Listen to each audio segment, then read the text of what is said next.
Mounting the bird feeder can be done multiple ways. You'll be able to mount it from the bottom. You'll be able to mount it from the side.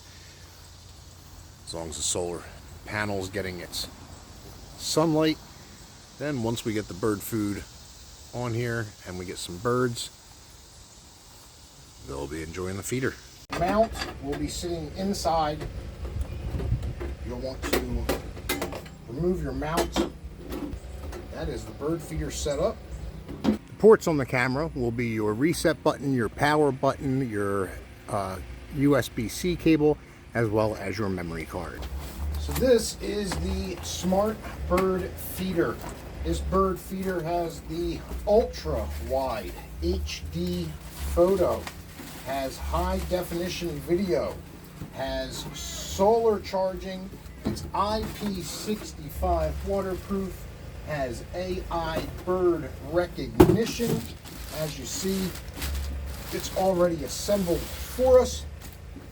So this bird feeder is metal.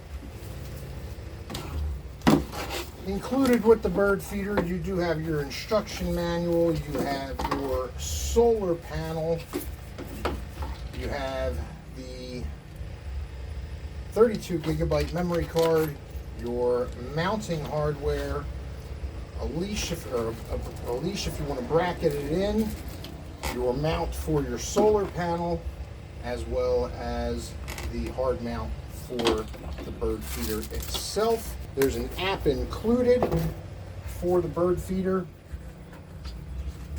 which will let you know what type of birds you have eating at the bird feeder.